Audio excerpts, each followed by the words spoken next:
खरबूजा खरबूजे को देके रंग पकड़ता है। जैसे लोगों में बैठेंगे वही आप हो जाएंगे। आप 5 लोगों की एवरेज हैं।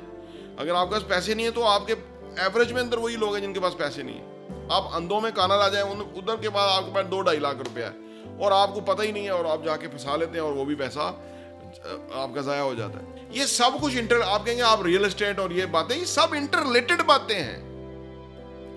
इलेक्शन लड़ने पे 50 करोड़ लगता है तो वो पैसा फाइलें बेच के आता है। यानी वो एक जमीन को 4 दफा बेचते हैं तो 4 जगहों से पैसे आते हैं, तो वो 50 करोड़ रुपया बनता है और वो जमीन भी अपने पास ही होती है। आप अपना मैकेनिज्म सेट करें जब भी आप इन्वेस्टमेंट करें। मामला बड़े हैं, पैसे के मामले ऑलवेज बड़े होते हैं। मैं कहता हूं पैसा कमाना मुश्किल है और पैसे को इन्वेस्ट करना और भी मुश्किल है, और पैसे को अपने पास रखना उससे भी मुश्किल है। हर तरफ से आपको नोचने वाले मिलेंगे।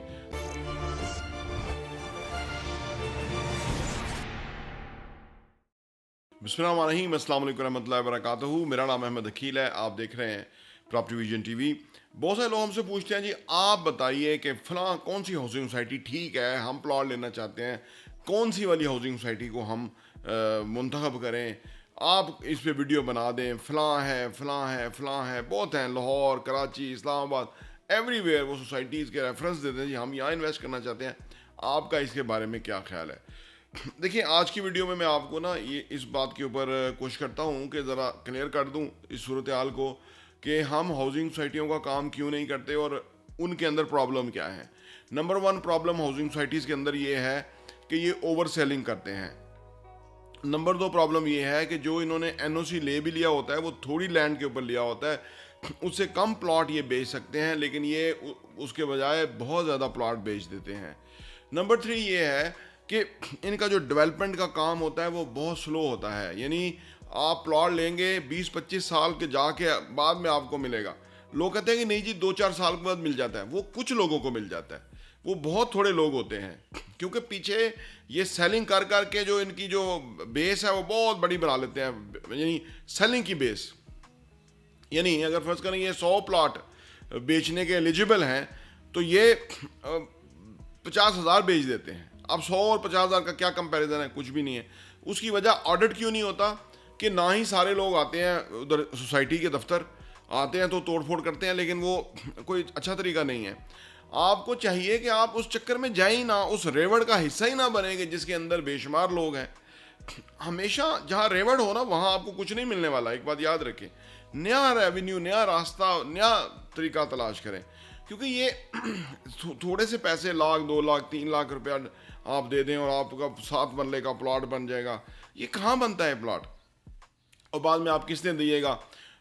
असल में होता है कि 500 अगर फाइलें बेची हैं तो इनके पास प्लॉट होंगे 50, 450 को इन्होंने ख्वार करना होता है कि तुम्हारी किस्त लेट हो गई है, तुम ये एक्स्ट्रा मनी बबल पेमेंट भेजो, ये तुम फलाना करो, नहीं तो फिर तुम्हारा कैंसिल है ही नहीं उनके पास।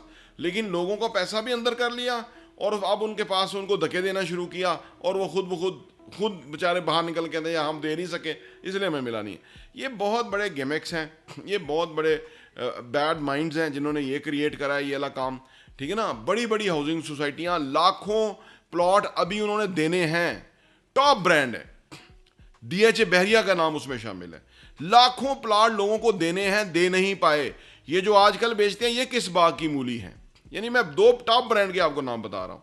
इसलिए हम कहते हैं कि आप बचें, आप इस तरफ जाएं ही ना। तो वो कहते हैं जी हम लेना चाहते हैं, हम कैसे लें, हम ले नहीं पाते, आप कोई हमें तरीका भी तो बताएं।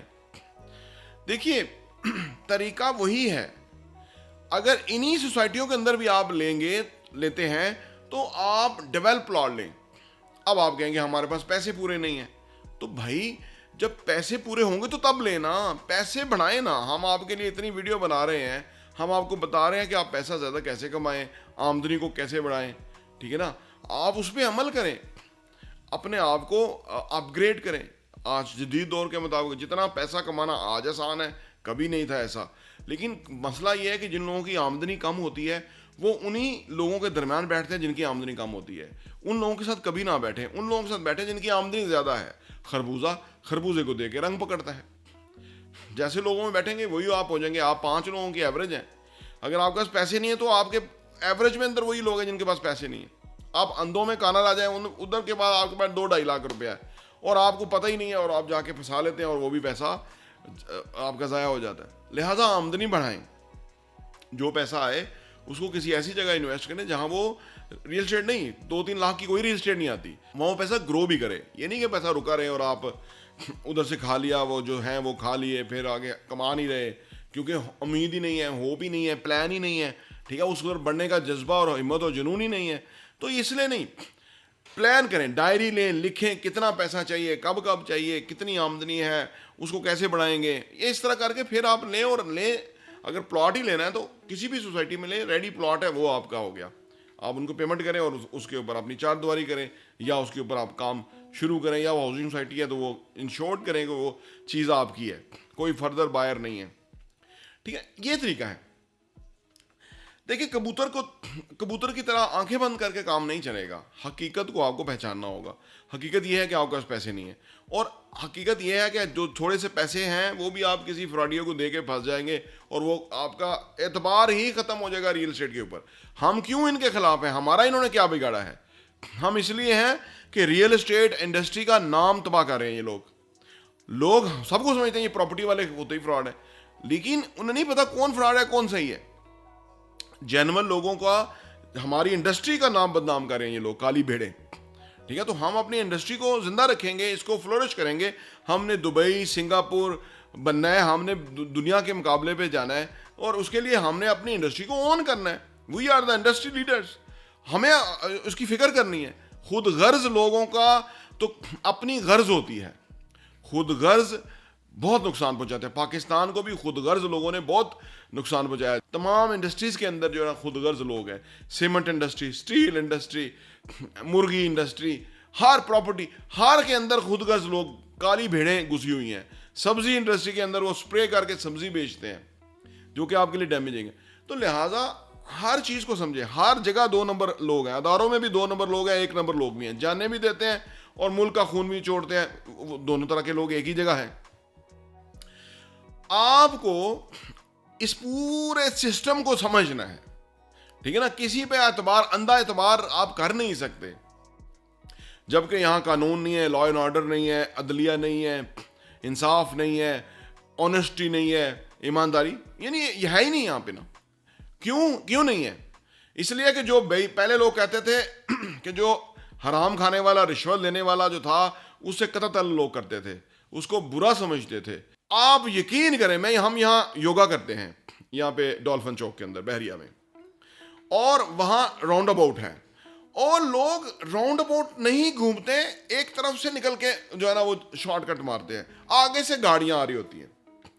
बंदा उनका दिमाग खोल के वहीं ऑपरेशन करके चेक करे कि इनके दिमाग के अंदर क्या है, क्या ये बचत कर रहे हैं। और अगर किसी के पास मोटरसाइकिल भी है तो आप सोचिए कि राउंड अबाउट में सही वो कानून के मुताबिक घूमेगा तो कितना पेट्रोल एक्स्ट्रा लग जाएगा, और अगर रॉन्ग जाएगा तो कितना वो पेट्रोल बचा लेगा या कितना वो टाइम बचा लेगा। It's a totally risk, life risk है, ठीक है ना। लेकिन मैं इसलिए इस तरह के अल्फाज कहता हूं कि वो समझते ही ये जुबान है। वो जो तबका है ना, ये जो नहीं समझता, वो फिर भी किसी ना किसी आवे जावे ये हमारी तकदीर बदलेंगे। भाई पिछले 40-50 साल से तो नहीं बदल पाए, अब क्या चमत्कार हो जाएगा, अगली नस्ल और उससे अगली नस्ल, वो बड़े बाकरदार हैं और बुलंद मकामों मर्तबे के लोग हैं, बड़ी सोच वाले लोग हैं। कुछ भी नहीं है, फ्रॉड हैं वो सारे। ना उन्होंने मुल्क के अंदर 1 रुपया कमाया, ना उनके मुल्क के अंदर कोई कारोबार है, उनका सियासत का कारोबार है।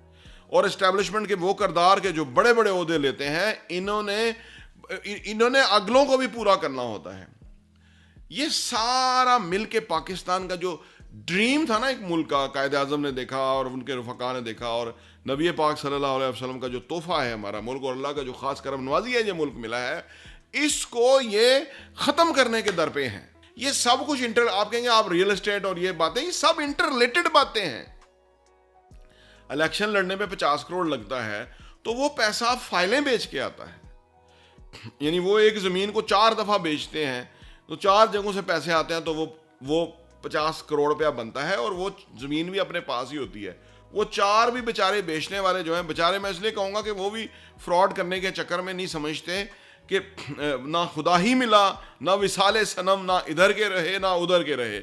लोगों के आगे तो वो जलील हो जाते हैं क्योंकि वो उनका फेस लोगों वो देख रहे हैं, और ज़मीन वालों से वो ज़मीन नहीं ले पाते और वो फिर मर जाते हैं। तो आप ये ना कभी पूछा कि जी कौन सी, कोई भी जेन्युइन नहीं है हाउसिंग सोसाइटी, कोई भी, सब फ्रॉड है। इस मुल्क के अंदर तमाम हाउसिंग सोसाइटियां फ्रॉड हैं, लेकिन आपका चेक करने का पैमाना होना चाहिए, ठीक है ना। आपका चेक करने का पैमाना, ये किसी का नाम है तो इसका मतलब नहीं है कि एक नंबर है। आपका पैमाना होना चाहिए खुद चेक करने का, किसी को भी, क्योंकि इसके अंदर सुप्रीम कोर्ट नहीं है, अदालत नहीं है, इंसाफ नहीं है। इस्लाम है तो इस्लाम इम्प्लीमेंट में नहीं है, ठीक है ना। ये जो उलमा है वे भी किराए के उलमा है, जो मर्जी फतवा लगा लो, जो भी, मैं सारों की नहीं बात कर रहा, लेकिन जो ऊपर चीदा चीदा हैं, जो नमाज पढ़ाने वाले हैं वो तो अपना काम कर रहे हैं, लेकिन जो चीदा चीदा ऊपर बैठे हुए हैं वो फॉर सेल हैं। आप अपना मैकेनिज्म सेट करें जब भी आप इन्वेस्टमेंट करें। मामला बड़े हैं, पैसे के मामले ऑलवेज बड़े होते हैं। मैं कहता हूँ पैसा कमाना मुश्किल है और पैसे को इन्वेस्ट करना और भी मुश्किल है, और पैसे को अपने पास रखना उससे भी मुश्किल है। हर तरफ से आपको नोचने वाले मिलेंगे। तो इसलिए अपने मामलात का ख्याल रखें ताकि आप ज़िंदगी में हाउसिंग सोसाइटी में इन्वेस्ट करते हुए इन चीज़ों का ख्याल रखें। और डेवलप प्लान लें, रेडी है, उसके पैसे जमा करें, उसके पैसे दें, वो आपके नाम हो जाए, बस फिर ठीक है। प्रॉपर्टी टीवी देखने का बहुत बहुत शुक्रिया।